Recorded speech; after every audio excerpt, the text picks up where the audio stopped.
소를 지고 우리의 슬픔을 당하였거늘 우리는 생각하기를 그는 징벌을 받아 하나님께 맞으며 고난을 당한다 하였노라. 그가 찔림은 우리의 허물 때문이요 그가 상함은 우리의 죄악 때문이라. 그가 징계를 받음으로 우리는 평화를 누리고 그가 채찍에 맞음으로 우리는 나음을 받았도다. 우리는 다 양 같아서 그릇 행하여 각기 제 길로 갔거늘 여호와께서는 우리 모두의 죄악을 그에게 담당시키셨도다. 아멘. 우리 다 같이 자리를 앉아서 찬송가 15장 함께 찬송하시겠습니다.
전능하사 천지를 만드신 하나님 아버지를 내가 믿사오며 그의 아들 우리 주 예수 그리스도를 믿사오니 이는 성령으로 잉태하사 동정녀 마리아에게 나시고 본디오 빌라도에게 고난을 받으사 십자가에 못 박혀 죽으시고 장사한 지 사흘 만에 죽은 자 가운데서 다시 살아나시며 하늘에 오르사 전능하신 하나님들이 앉아 계시다가 저희로서 산자와 죽은 자를 심판하러 오시리라. 성령을 믿사오며 거룩한 공예와 성도가 서로 교통하는 것과 죄를 사하여 주시는 것과 몸이 다시 사는 것과 영원히 사는 것을 믿사옵나이다. 아멘. 성시교독은 그동 129번입니다. 129번 종려주일 말씀을 함께 교독하시겠습니다.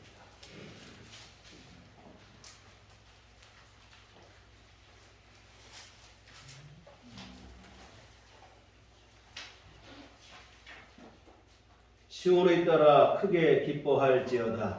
예루살렘에 따라 즐거이 부를지어다. 보라 내 왕이 내게 임하시나니 그는 공의로우시며 구원을 베푸시며 경건에서 나귀를 타시나니 나귀의 작은 것 곧 나귀 새끼니라. 내가 에브라임의 병거와 예루살렘의 말을 끊겠고 존대하는 말도 끊으리니 그가 이방 사람에게 화평을 전할 것이요 그의 통치는 바다에서 바다까지 이르고 유브라데 강에서 땅 끝까지 이르리라. 앞에서 가고 뒤에서 따르는 무리가 소리 높여 이르되 호산나 다윗의 자손이여 찬송하리로다. 주의 이름으로 오시는 이여 가장 높은 곳에서 호산나 하더라.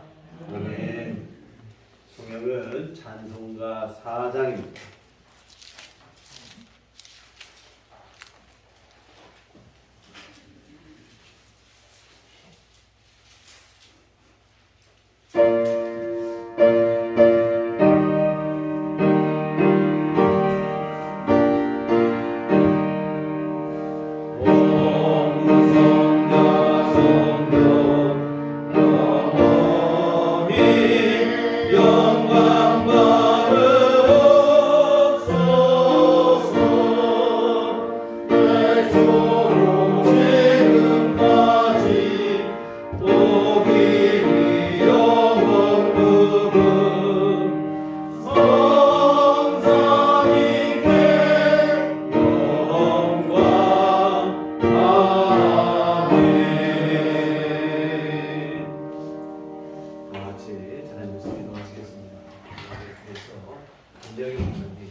사순절기를 보내는 시간들 속에서 움츠렸던 생명의 꿈틀거림이 하나둘씩 기지개를 펴는 모습에 하나님의 생명에 대한 경이로움을 깨닫게 됩니다.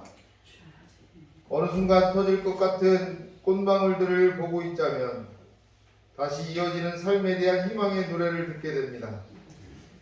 하지만 주님의 고통과 고뇌와 몸서리 처지는 외로움을 외면해버리고 또다시 찾아오는 따스한 햇볕을 만끽하고 있는 모습에서 세상에 안주하여 그 평안함에 감사함보다는 나태함과 게으름으로 포장되어 있는 죄된 내 모습을 발견하면서 고개를 숙입니다.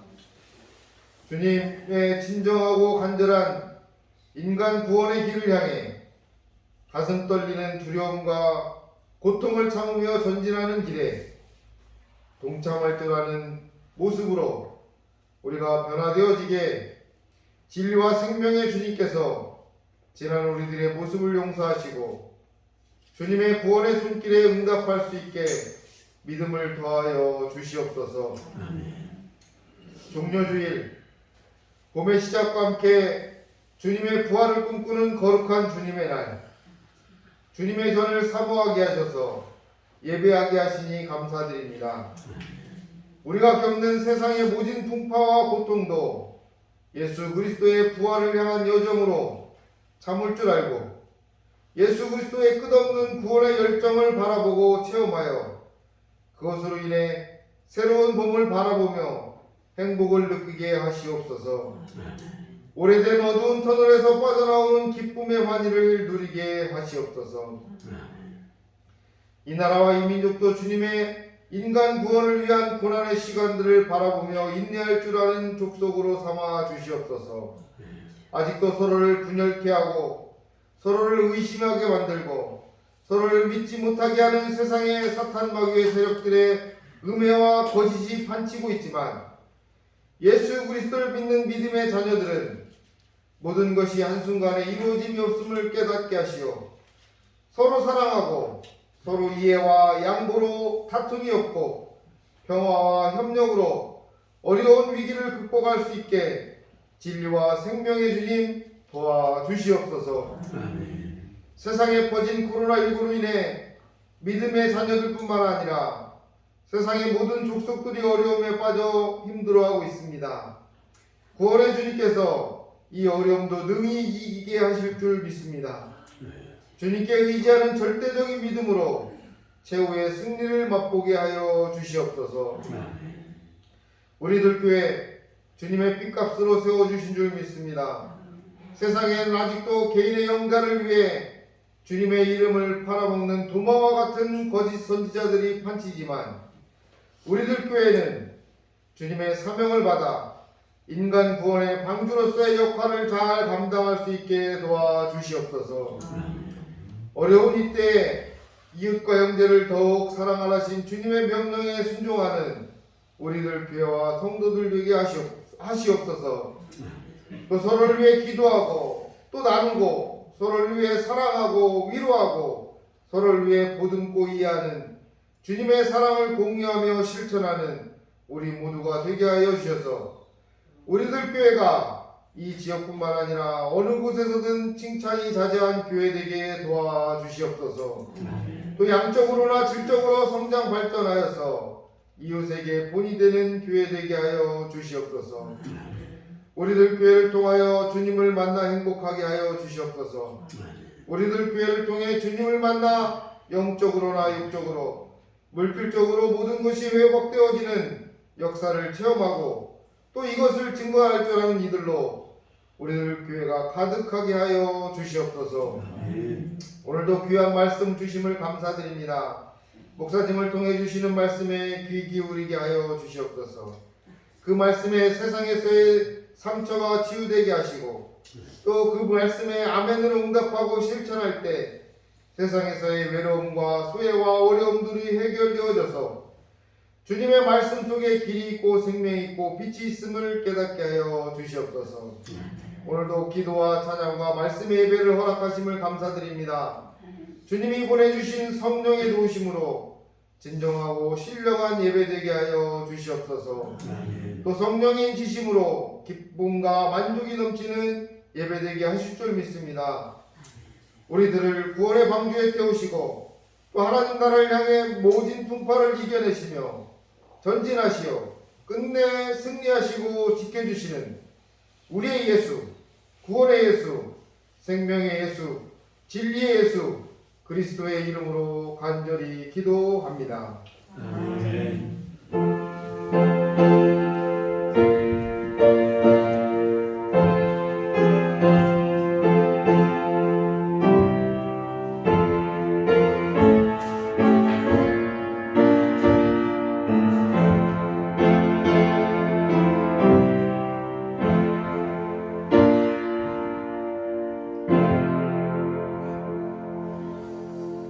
주님 가르치신 기도하시겠습니다. 하늘에 계신 우리 아버지여, 이름이 거룩히 여김을 받으시오며 나라의 나옵시며 뜻이 하늘에서 이룬 것 같이 땅에서도 이루어지이다.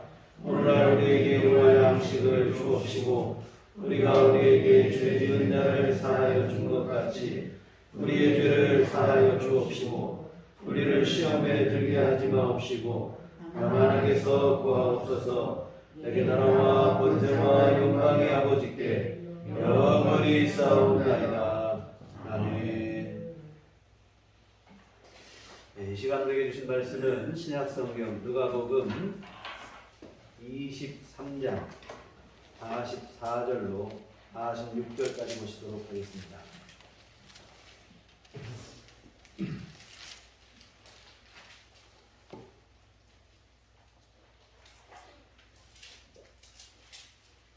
누가복음 23장 44절로 46절까지 말씀.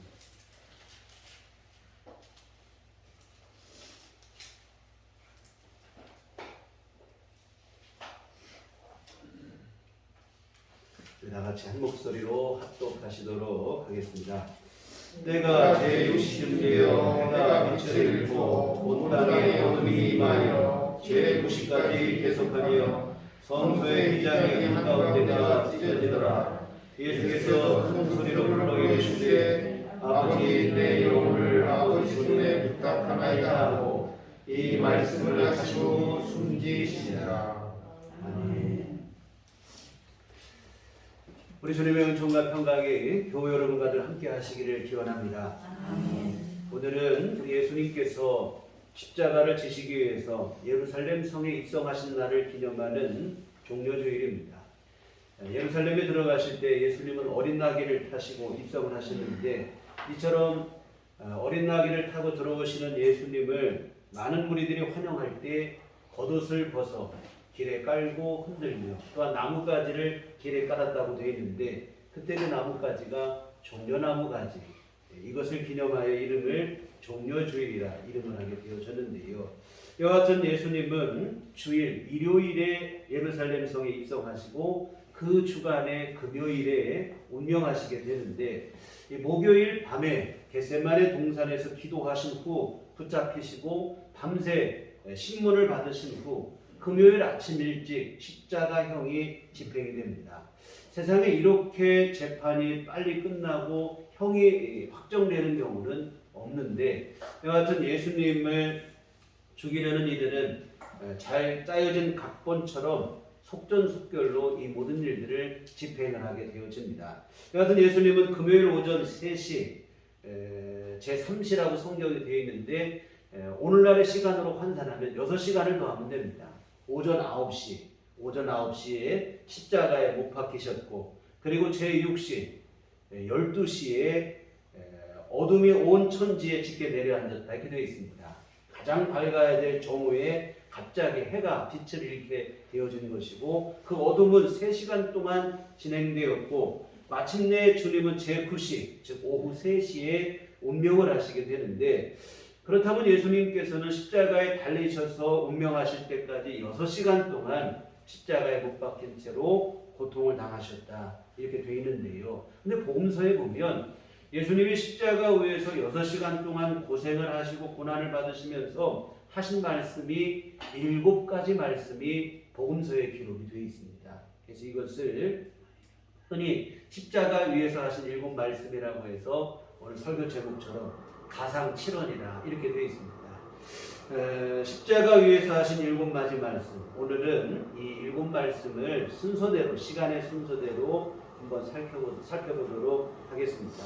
첫 번째 하신 말씀은 누가복음 23장 34절로 아버지 저들을 사하여 주옵소서 자기들이 하는 것을 알지 못함이니이다.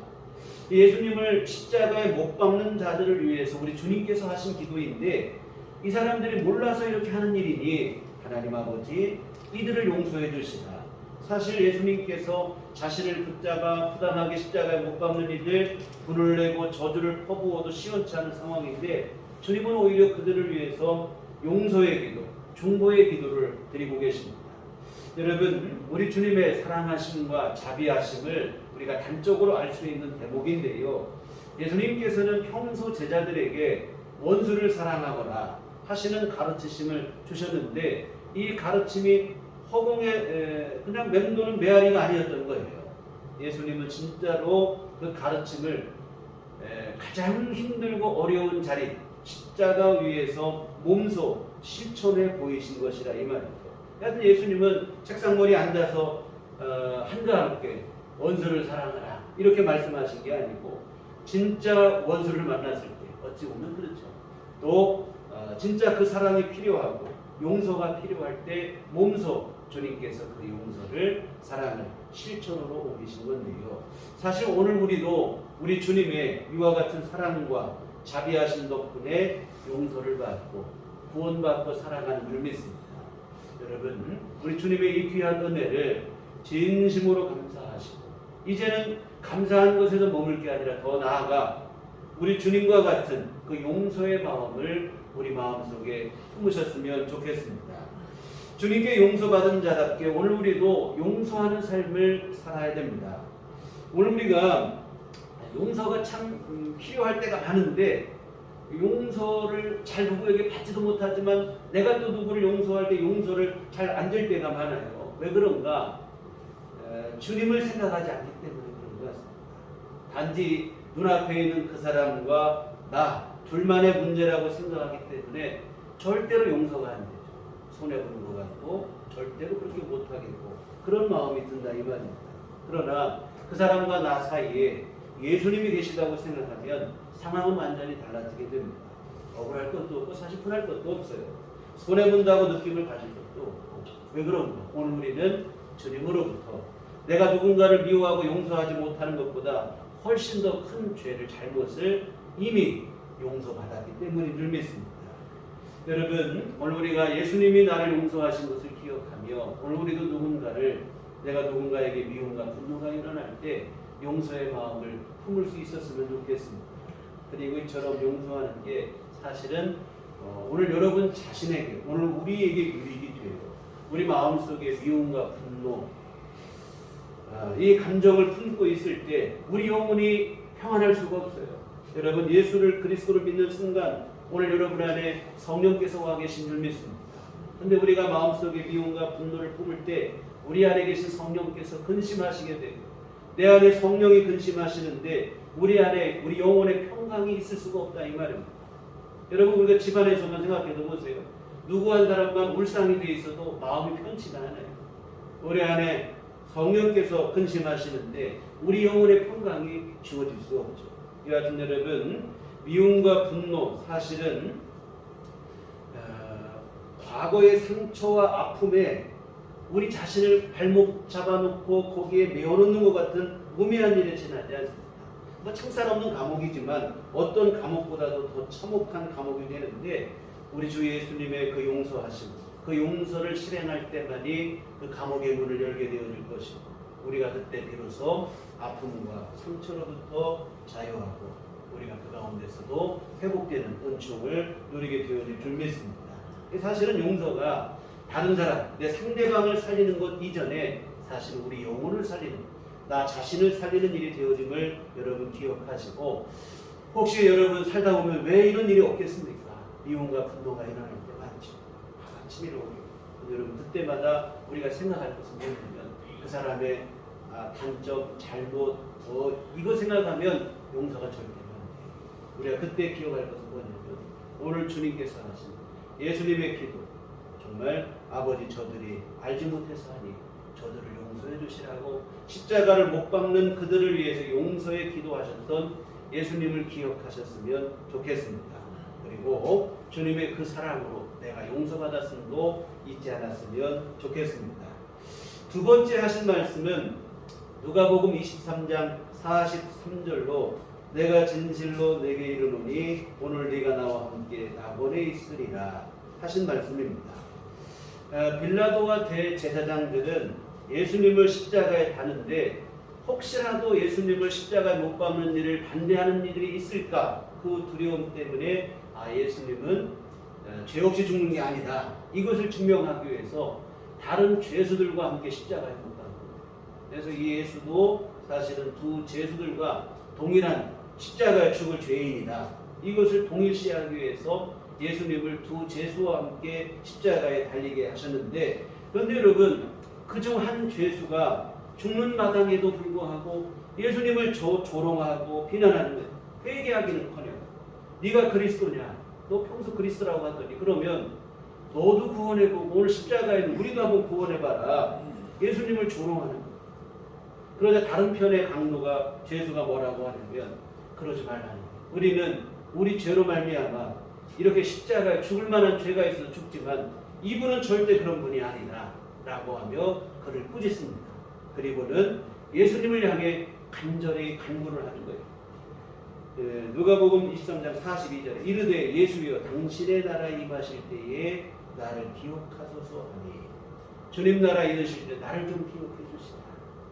그리고 이 기도에 대한 우리 주님의 응답이 바로 두 번째 말씀, 오늘 네가 나와 함께 낙원에 있으리라 하신 말씀인데, 그 죄인을 즉각적으로 용서하시고 그 사람에게 구원의 은총을 베풀어 주신 말씀입니다.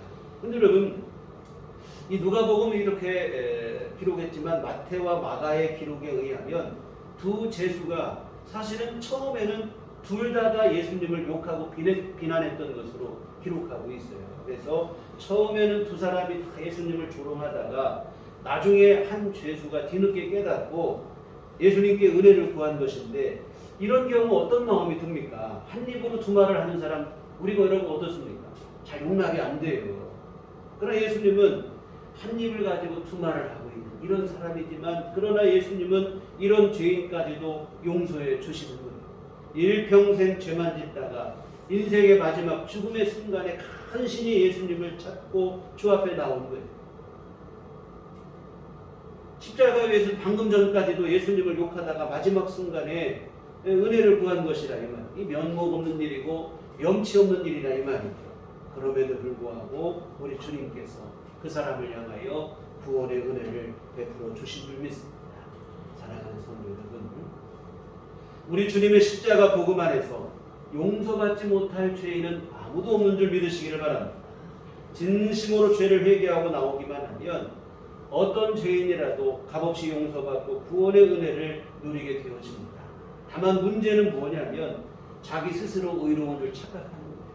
자기 스스로 괜찮은 줄 착각하고 죄를 깨닫지도 못하고 회개하지도 못하고 이런 사람이 사실은 진짜 문제예요.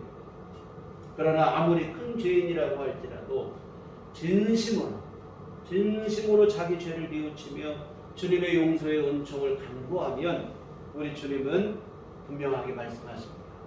오늘 네가 나와 함께 낙원에 있을 것이다 하시며 용서의 은총을 베풀어 주시는 줄 믿습니다. 우리가 신앙생활하다가 때로 크게 넘어질 때가 있습니다.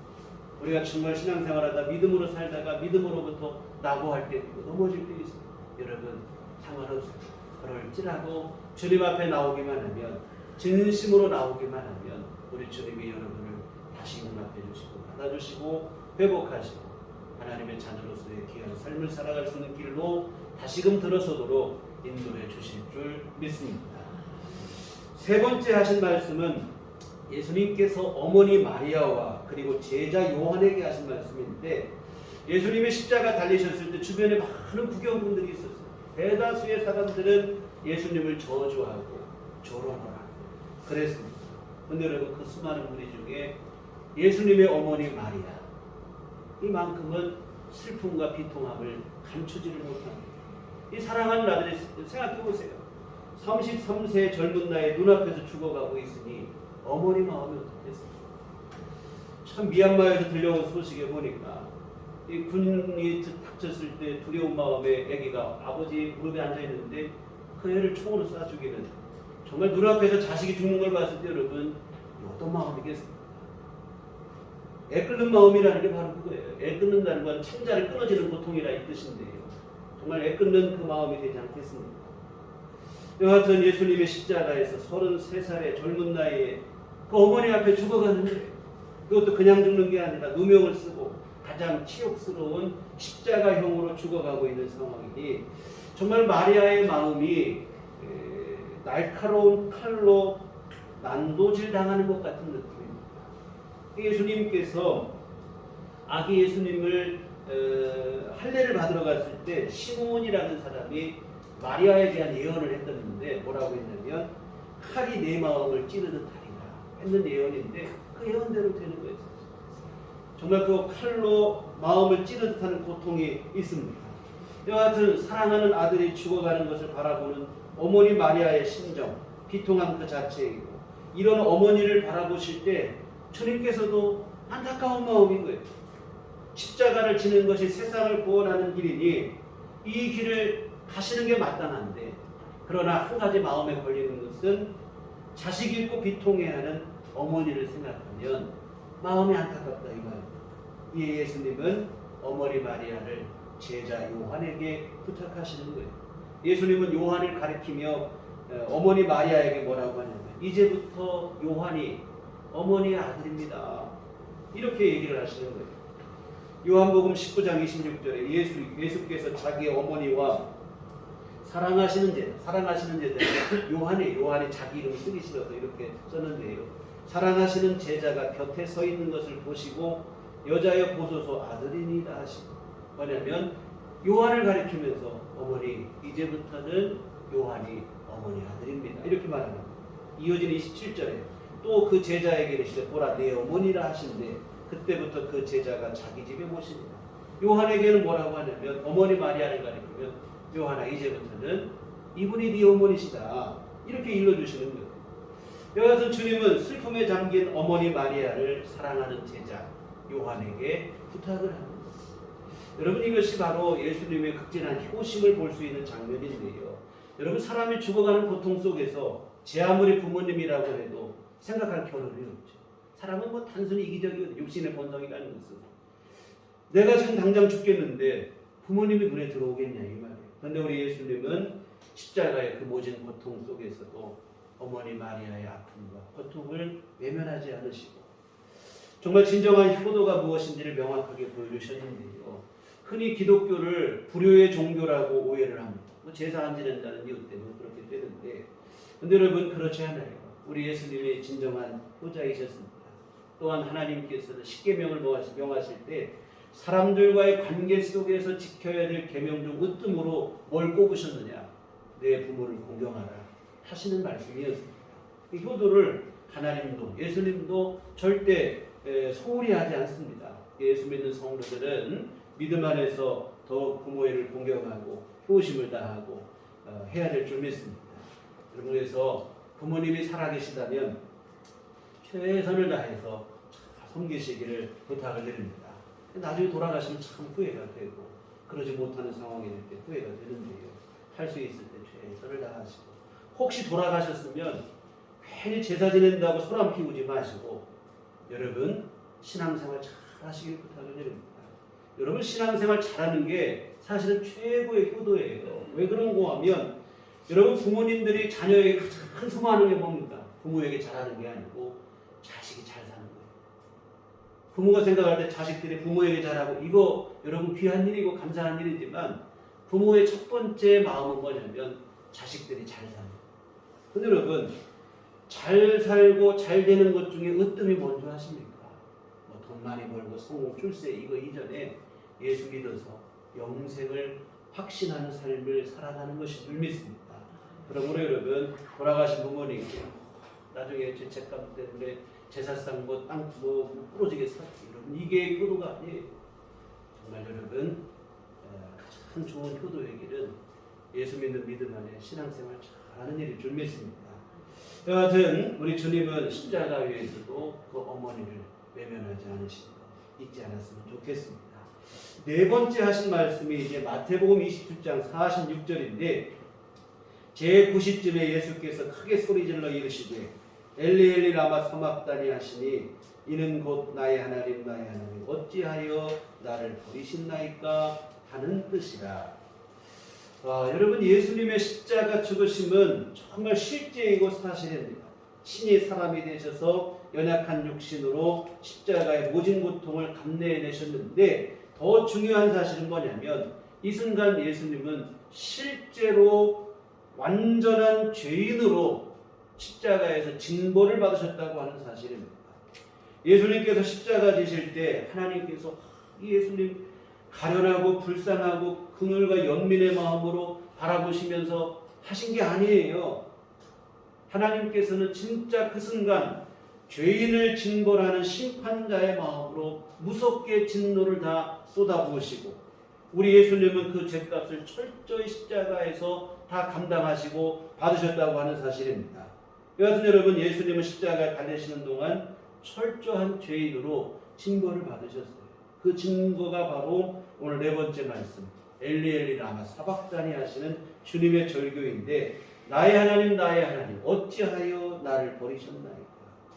여러분 예수님께서 나의 하나님 나의 하나님 어찌하여 이 사람들이 나를 버리나이까 이것을 가지고 절규하신 게 아니에요. 하나님께서 어찌하여 나를 버리셨느냐. 여러분 사람들이 예수님을 조롱하고 저주하는 것 그것 때문에 절규하시는 게 아니에요. 하나님 아버지께서 예수님을 버리신 것 그 고통 때문에 절규하신 것. 다시 말씀드리지만 하나님은 십자가 위에 예수님을 철저히 죄인으로 징벌하고 계신 것이라. 하나님은 진짜로 때리시고 예수님은 진짜로 맞으신 거예요. 근데 하나님은 가만히 그냥 신용만 하시고 단지 유대 종교 지도자들 로마 군사들이 합자가 예수님을 십자가에 못 박았다고만 생각하시면 큰 오해가 생기는 거예요. 이는 대단히 심각한 이단 사상이 될 수 있어요. 왜 그러냐면 그렇게 될 경우 죄에 대한 심판자가 하나님이 아니라 사람이 되기 유대 종교 지도자 그 사람들이 죄의 심판자가 된다는 거예요. 더 궁극적으로 나아가면 그들을 뒤에서 충동질하고 그들을 조종한 사탄이 죄의 심판자가 될 수 있다는 그런 논리가 돼요. 이건 말도 안 되는 일이 되어지고, 여러분 죄에 대한 유일한 심판자는 하나님이시고, 하나님께서 그 죄를 심판하셨어야만 그 죄가 해결이 되고 용서가 되어지는 줄 믿습니다. 그래서 여러분, 누가 심판했느냐, 중요한 문제예요. 이 사실을 정확하게 아는 게 중요합니다. 그게 뭐 그렇게 중요하다고 복잡하게 따지냐고 생각할지 모르겠지만 그렇지 않아요. 정말로 중요한 일입니다. 하나님이 징벌하신 게 아니라면 우리의 죄는 해결된 게 아니에요. 십자가에서 매를 맞으시고 죽임에 달리실 때 이 일을 하나님께서 하신 게 아니라고 한다면 여러분, 이것은 심각한 문제가 돼요. 용서도 없고 구원도 없고 천국과 영생 우리에게 확신할 수 없는 상황이 되는 아주 중대한 문제인데, 우리 예수님께서 십자가에서 나의 하나님 나의 어찌하여 나를 버리셨는가, 하나님이 예수님을 지금 버리시고 완전한 죄인으로 징벌하신다는 것을 예수님께서 이 말씀을 통해 우리에게 확증해 주시고, 결국 우리 주님은 십자가 위에서 완전한 죄인으로 하나님의 심판으로 우리의 죄를 대신 감당하셨음이 분명하게 증명되어진 것이고, 그 예수님의 십자가 구속의 은혜로 오늘 우리가 구원의 은총을 누리게 되어지는 줄 믿습니다.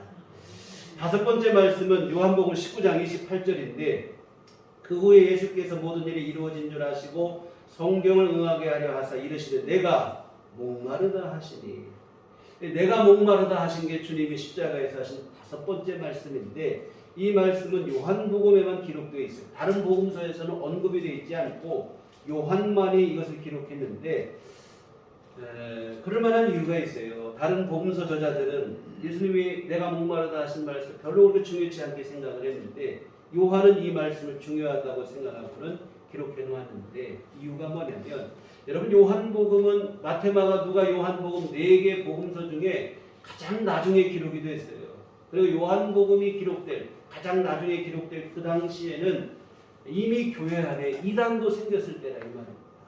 그때 어떤 이단이 생겼냐면 영지주의라고 하는 이단인데, 헬라 그리스 철학을 기반으로 한 사이비 혼합주의 기독교 종교라고 생각하시면 되는데, 이 사람들은 영적인 것은 다 거룩하고 우리 육적인 것은 다 악한다고 생각하는 이분법적인 사고를 기본 교리로 삼고 있어요. 이들의 주장대로 하면 예수님이 진짜 인간의 몸을 입고 이 땅에 오셨다, 있을 수 없는 일인 거예요. 이 육신은 부정한 건데 어떻게 예수님이 이 땅에 오실 때 진짜 사람으로 오시느냐. 이들은 말하기를 예수님께서 진짜로 육신을 입고 이 땅에 오신 게 아니고 허상일 뿐이다, 예수님이 그렇게 보여졌을 뿐이지 진짜 예수님이 오신 건 아니다, 이런 얘기를 했어요. 그래서 눈으로 모습은 보였지만 진짜 그런 게 아니고 그냥 눈으로 헛개비처럼 보이는 현상일 뿐이다. 그래서 이것을 가연설이다, 가짜로 나타난 것이다, 이렇게 얘기를 주장을 했어요. 그런데 이런 주장은 결과적으로 어떤 문제가 되냐면, 예수님의 십자가 사건과 부활을 실제 사건이 아니라 상징적인 것으로 하고, 그렇다면 오늘 우리의 구원이라고 하는 것도 실제가 되지 못한다고 하는 결론을 낳게 되어집니다. 여러분, 여러 차례 말씀을 드렸지만 오늘 우리가 계속 구원받는 구원의 법, 이것이 율법에는 대속법이라고 하는 게 그림자처럼 먼저 있었는데, 이 대속자가 되는 첫 번째 조건이 뭐냐면 가까운 친족이 되어줘야 되는 거예요. 쉽게 말하면 하나님이 하나님의 모양으로 와서 우리를 구원하시는 게 아니고 사람을 모양으로 이 땅에 오셔서 우리를 구원하셔야 진짜 구원이 된다, 이 얘기가 되어지는데요. 여하튼 예수님의 구원이, 예수님이 이 땅에 오신 게 뭐 실제가 아니고 그냥 그런 현상일 뿐이다, 이러면 곤란하다 이겁니다. 여하튼 이런 문제가 초대교회 안에 있었습니다. 우리 예수님을 직접 봤다, 예수님과 함께 우리는 먹고 마시고 했다 했더니 가연설을 주장하는 이 사람들이 뭐라고 하냐면, 너 예수님 발자국 본 적이 있냐? 우리 옛날에 흔히 귀신은 발자국 없다고 그랬잖아요. 이게 둥둥 떠다닌다고 그래가지고 예수님 발자국 본 적이 있냐? 너 예수님 그림자 본 적이 있냐? 뭐 이런 얘기를 하는 거예요. 이 그것까지 생각이 안 나죠. 누가 발자국을 찍혔는지 봅니까? 안 봅니까? 모르잖아요. 여하튼 이런 주장들이 있었다는 거예요. 이런 잘못된 이단의 가르침을 바로잡기 위해서 가장 늦게 기록된 요한은 그런 부분에 대해서 쓴 거예요. 요한복음 시작부터 뭐라고 하냐면, 말씀이 육신이 되어 우리 가운데 계시고 무슨 얘기입니까? 하나님이 육신이 됐다. 말씀, 영원한 진리의 말씀이신 하나님이 육신이 됐다. 인간이 되셨다. 그게 바로 예수님이다. 이 얘기가 되어지는 거죠. 여하튼 오늘 본문에서도 주님이 십자가에서 예수님이 육신을 안 입으셨다면 목마르다 이런 얘기 하실 일이 없어요. 근데 예수님이 목마르다. 예수님은 진짜 육신을 입고 고통을 받으셨고 고난을 받으셨기 때문에 이런 말씀을 하셨다. 여하튼 헛개비 같은 형상으로만 예수님이 나타나셔서 뭐 십자가 쇼를 한 게 아니고 실제로 예수님은 육신을 입고 모진 고통과 고초를 겪으신 줄 믿습니다. 내가 목마르다라고 하신 고통의 말씀에서 이 사실을 확인할 수 있게 되어지는데요. 정말 여러분, 우리 주님께서 오늘 우리 모두에게 값없이 은혜로서 구원을 베풀어 주셨습니다. 우리에게 뭐 정말 값없이 주셨어요. 그런데 여러분, 값없이 은혜를 받았지만 이 은혜는 결코 값싼 싸구려 은혜가 아니라는 사실을 잊지 않으셨으면 좋겠습니다. 우리 주님의 값진 희생을 통해서 주어진 것입니다. 다만 우리를 너무도 사랑하시기 때문에 그 값진 은혜를 값없이 우리에게 주셨음을 기억하시며 여하튼 예수님께서 십자가에서 모진 고통을 다 당하셨음을 여러분 타는 목마름으로 정말 이 고난을 이겨내셨음을 여러분 잊지 않으셨으면 좋겠습니다. 여섯 번째 하신 말씀은 요한복음 19장 30절로 예수께서 신 포도주를 받으신 후에 이르시되 다 이루었다 하시고 머리를 숙이니 영혼이 떠나가시니라 했습니다. 예수님이 다 이루었다라고 하신 말씀이 여섯 번째 말씀인데 우리 겉으로 보면 다 이루었다라는 말이 사실에게 참 마음이 와닿지 않아요. 이 철저하게 실패한 것처럼 보인다 이 말입니다. 이루어놓으신 일이 하나도 없는 것처럼 보이는 거예요. 12제자 그 중에 한 사람은 예수님을 팔아버렸고 나머지 11명 알량한 제자들 또한 예수님 십자가 달릴 때 다 도망갔습니다. 성경에 보니까 주님의 십자가 밑에까지 온 사람은 아까 마리아를 부탁했던 요한밖에 없는 것으로 기록이 되어 있고 여하튼 평소 예수님을 따르던 수많은 무리들 나중에는 예수님을 십자가에 못 박으라고 하는 폭도로 변하고 말았다 이 말입니다. 예수님이 참 실패한 것처럼 보인다 이 말입니다. 어느 하나 만족스러울 만한 게 없어 보입니다. 이렇게도 완벽한 실패가 없다 이 말이죠. 그런데 주님은 그 순간 뭐라 하냐면 다 이루었다는 거예요. 하나님 아버지로부터 받은 사명, 주님이 감당해야 될 사명을 다 이루었다 하시는 말씀인데 정말 예수님 안에서 우리의 구원이 분명하게 우리에게 증명되고 확증되어지는 그와 같은 구속의 사역을 완성하신 주님의 승리의 선포인 줄 믿고 또 하나 이 말은 다 이루었다는 말은 완불되었다는 뜻이라고 합니다. 이 말은 뭐냐면 우리의 모든 죄값을 주님이 완불하셨다. 다 지불하셨다 이 뜻이 됩니다. 일부만 지불하고 조금은 못 이게 아니고 단 1%의 남김도 없이 주님이 다 지불하셨다.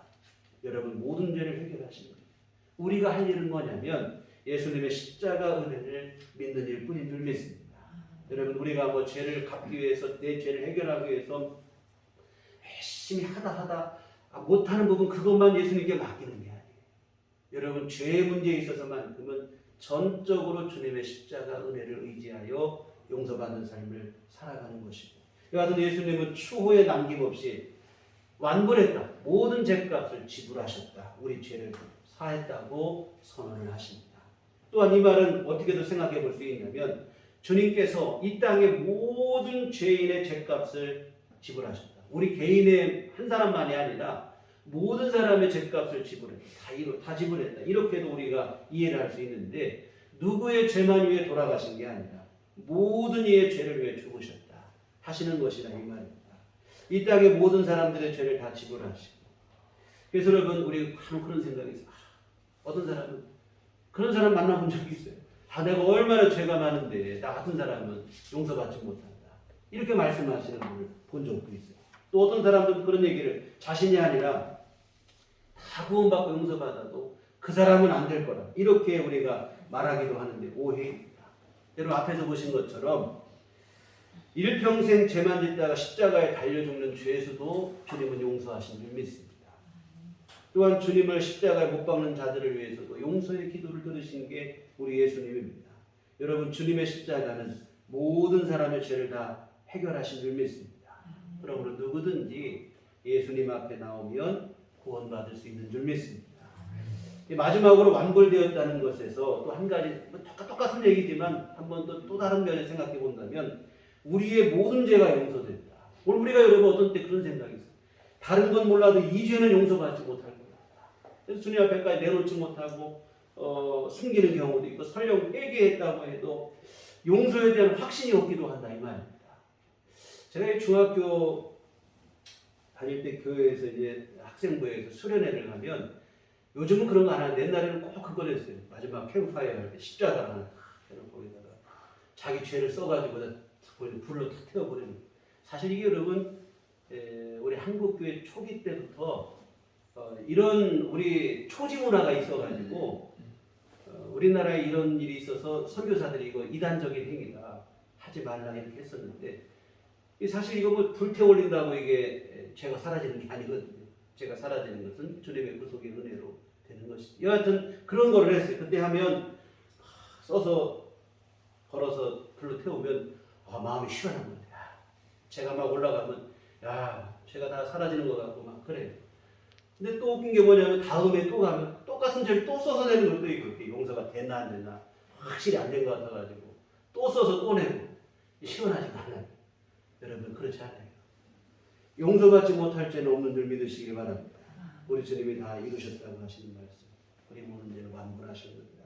여러분 이것은 크고 저것은 작고 아닙니다. 주님 앞에 진심으로 나가면 용서받지 못할 죄도 우리 주님께서 우리 모든 죄값을 지불하셨음을 믿으시길 바랍니다. 마지막으로 7번째 하신 말씀이 이제 오늘 본문의 말씀이에요. 46절에 예수께서 큰 소리로 불러 이르시되 아버지 내 영혼을 아버지 손에 부탁하나이다 하고 이 말씀을 하시고 숨지십니다. 예수님께서 숨지시기 전에 마지막으로 한 게 바로 뭐냐면 하나님께 모든 것을 부탁하는 기도입니다. 아버지여 내 영혼을 아버지 손에 부탁하나이다. 예수님은 모든 사명을 완수하신 후 하나님께 모든 것을 맡기는 거예요. 하나님을 향한 무한한 신뢰에서 비롯한 기도인데요. 우리 삶에도 반드시 필요한 기도인 줄 믿습니다. 오늘 우리가 보통 그런 얘기예요. 하나님께 다 맡겼다. 말은 잘하는데 실제로는 맡기지 못할 때가 많이 있는데요. 여러분 맡긴다는 말은 말로만 했다고 맡겨지는 건 아닌 것 같아요. 말로 맡기는 것보다 더 중요한 건 다음입니다. 여러분 하나님께 맡겼으면 내 뜻과 방법이 아니고 하나님의 뜻대로 순종하며 그 일을 하는 것이 맡기는 거예요.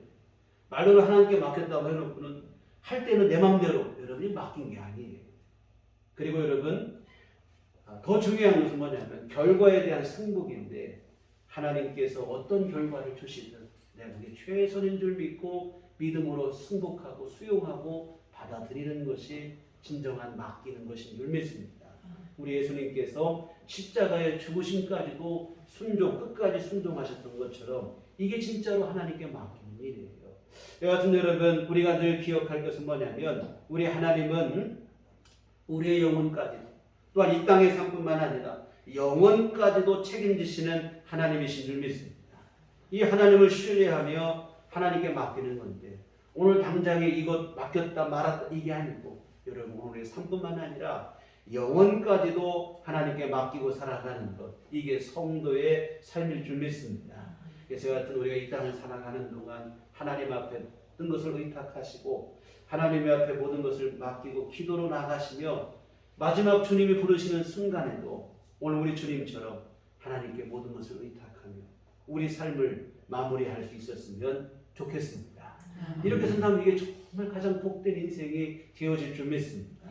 정말 여러분 오늘 우리 이 땅을 살아가는 동안 주님의 사명에 순종하며 하나님께 모든 걸 맡기고 의탁하며 살아가시고 정말 예수님처럼 하나님 아버지께 내 영혼을 부탁하고 모든 것을 맡기고 정말 주님의 부르심 앞에 마지막 순종할 수 있는 그런 우리 삶의 마무리 정말 예수님다운 예수님 믿는 사람 하나님의 자녀다운 그러한 삶의 마무리가 우리 안에도 있기를 주님의 이름으로 부탁을 드립니다.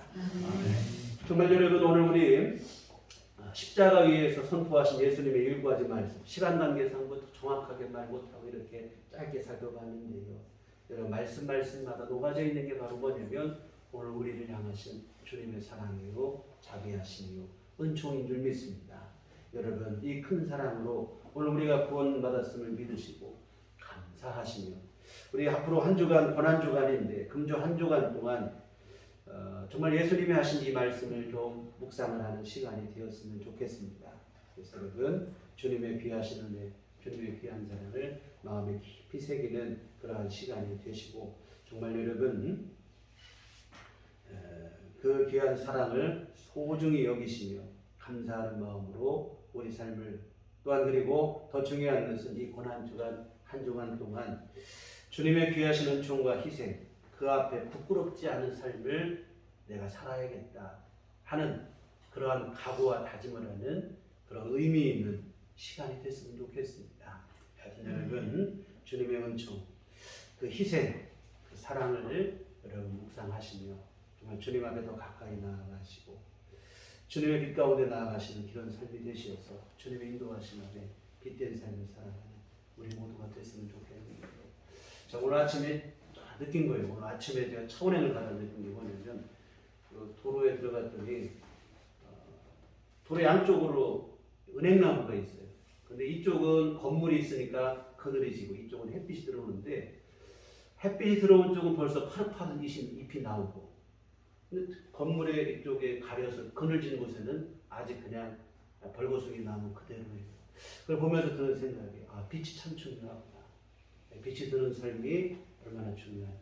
정말 여러분 오늘 우리가 날마다 예수님을 기억하고 주의 말씀을 기억하고 주님의 은총을 기억하는 게 얼마나 중요한지 몰라요. 별거 아닌 것 같아도 그 빛 가운데 살아갈 때 우리 삶이 주님의 은총이 주님께서 베풀어 주시는 그러한 사랑이 더 풍성하게 우리 안에 누려지는 삶이 되어질 줄 믿습니다.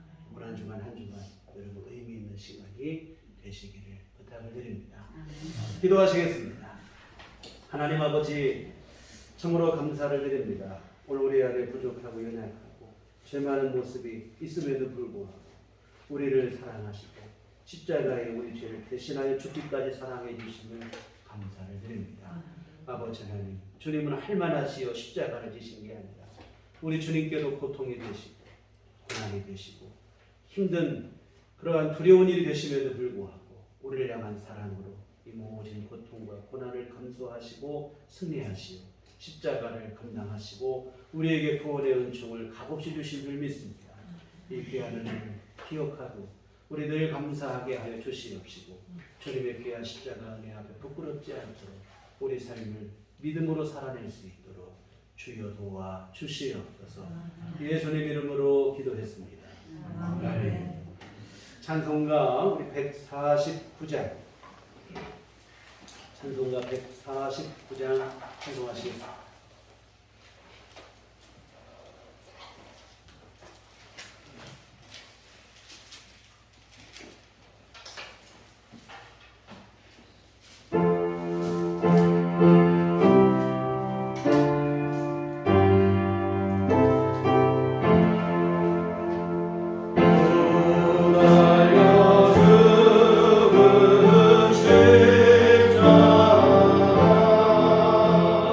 오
하시며 오늘도 특별히 중요주일로 맞이하여 우리 주님의 귀한 은혜를 되새기는 소중한 시간 주심을 감사를 드립니다. 아버지 하나님, 주의 은총 감사하며 주 앞에 이 헌금을 드립니다. 하나님 기뻐 받아 주시옵고 이 헌금이 쓰일 때마다 주의 놀라운 일들을 이루도록 권능의 손길로 친히 역사하여 주시옵소서. 하나님 또한 주님 앞에 귀한 헌금을 드리고 몸과 마음과 시간과 정성을 드리기 위한 모든 심령들을 하나님께서 기뻐 받아 주시며 아버지 하나님의 충만하신 은총 안에 늘 거하게 하시되 특별히 주님의 구원의 은총을 누리며 천국과 영생에 대한 확신을 갖고 살아가는 믿음의 자녀들이 다 되도록 복을 내려 주시옵소서. 하나님 또 주님 앞에 간구하옵기는 이 아버지 하나님 우리에게 믿음뿐만 아니라 육신의 건강함도 허락하여 주시어 참으로 전염병으로 힘들고 어려운 때에 건강함 가지고 우리 생활과 모든 일들을 잘 감당해 나갈 수 있도록 주님이 도우시고 함께하여 주시옵소서. 아버지 하나님께서 긍휼의 손길을 베풀어 주시고 피 묻은 주의 손으로 친히 안수하여 주시어 연약한 것이 힘을 얻게 하여 주시옵고 불편한 것은 고쳐지게 하여 주시옵시고 하나님 늘 베푸시는 새 힘으로 우리 삶을 활력 있게 잘 살아낼 수 있도록 도와주시옵소서. 하나님 또 주님 앞에 늘 구하는 기도를 우리 주님이 하시는 줄 믿습니다. 밤낮 택하신 자들의 부르짖는 기도를 하늘아버지께서 외면하시겠느냐 듣지 않아 주시겠느냐 하셨는데 하나님 아버지 간절히 구하는 우리 모든 교우들의 기도를 주께서 들으시고 하나님 응답하여 주시옵소서. 특별히 아버지 하나님 경제적으로 어려운 이때에 하나님의 도움을 간절히 구하는 일도 많습니다. 하나님 아버지 생활에 어려움이 없도록 하나님께서 우리 모든 교우들 가정마다 일용할 모든 것을 베풀어 주시옵시고 풍성하신 주의 은총을 날마다 내려 주시옵소서. 하나님 또 앞으로 한 주간 살아갈 때도 특별히 고난주간 우리 주님의 고난을 묵상하며 주님의 귀하신 희생을 우리 기념하며 주님의 귀한 사랑을 마음으로 깊이 누리는 시간 될 수 있도록 도와주시옵시고 주님 앞에 우리 새로운 삶을 새롭게 다짐하는 귀한 시간 될 수 있도록 도와주시옵소서. 예수님 이름으로 기도했습니다. 아멘. 우리 교회에서 이 시간입니다. 서로 인사하실 때 주님만 바라봅시다. 금주는 종료주일로 함께 드렸고요. 내일부터 한 주간이 이제 고난주간 예수님께서 고난을 이 땅에 고난주간만 고난 받으셨겠습니까? 하늘아버지 하나님과 동일하신 예수님이 이 땅에 육신을 입고 오신 것 자체가 고난인데요. 여하튼 특별히 주님의 십자가 되시는 고난의 그 주간 한 주간 우리 묵상하며 주님의 사랑을 다시 한번 되새기는 그런 시간인데요. 금식과 기도로 새벽에도 할 수 있으면 교회 나오셔서 함께 새벽 기도하시고 여러분 금식하시며 기도하시는 시간을 가졌으면 좋겠습니다. 그래서 여러분 지난주에도 광고를 잠깐 드렸는데요.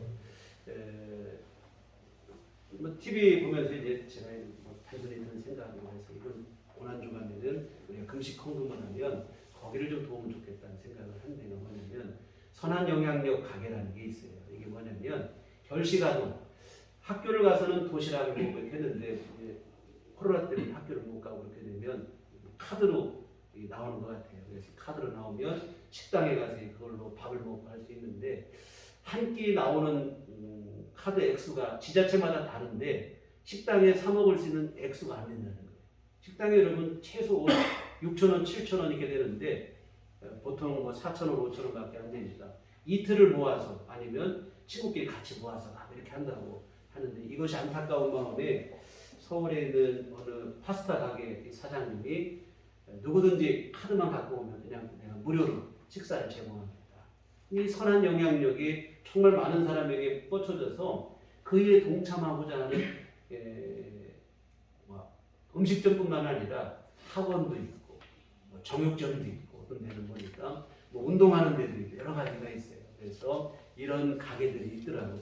근데 우리 대전에도 보니까 선한 영향력 가게가 40개인가 50개가 되는 것 같아요. 검색을 해보니까 우리 주변에도 있고요. 그래서 금식은 그냥 말 그대로 안 먹기만 하면 되는 게 아니고 금식해서 그 금식으로 오히려 어려운 사람을 도와주고 이걸 참 금식이 되는 거죠. 그래서 여러분 이번 한 주 고난주간, 사순절 때도 하지만 고난주간 특별히 교회의 전통은 금식입니다. 그래서 여러분 일주일 내내 금식하라고 하시는 게 아니고 일상생활도 하셔야 됩니다.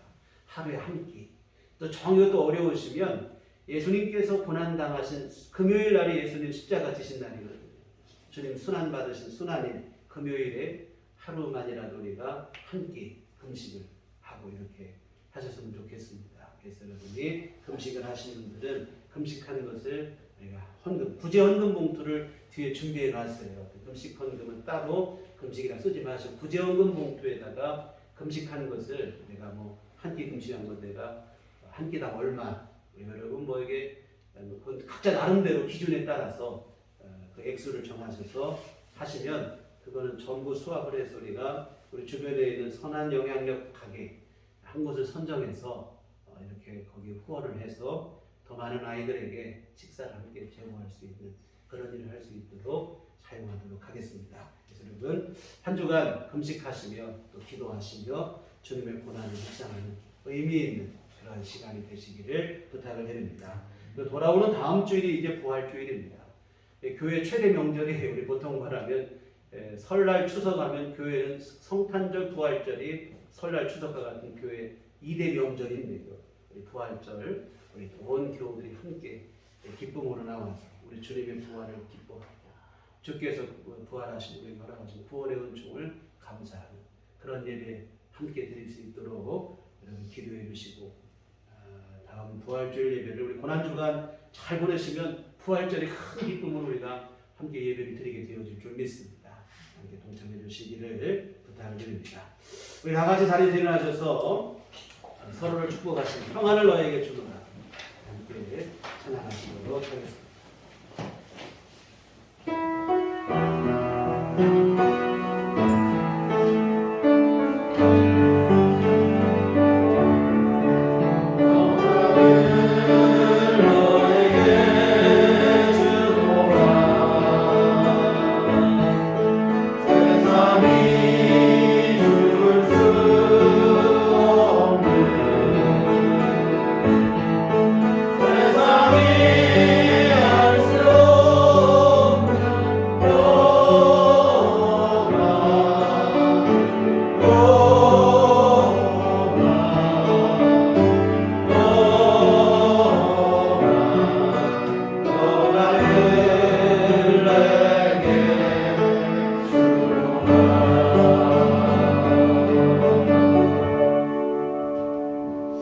오직 성령이 너희에게 임하시면 너희가 권능을 받고 예루살렘과 온 유대와 사마리아와 땅 끝까지 이르러 내 증인이 되리라. 내가 주의 증인이 되겠습니다. 이제는 우리 주 예수 그리스도의 구속의 은혜와 하나님 아버지의 극진하신 사랑하심과 성령님의 유료교통 역사 감화감동 충만하심이 주의 피로 세우신 우리들 교회 위에와 우리 주님의 귀한 대속의 은혜를 진심으로 감사하며 주님 앞에 부끄럽지 않은 하나님의 자녀로서 합당한 삶을 살기를 소원하고 다짐하는 주의 모든 자녀들의 심령 위에 지금부터 영원토록 함께 계시기를 간절히 축원하옵나이다. 아멘.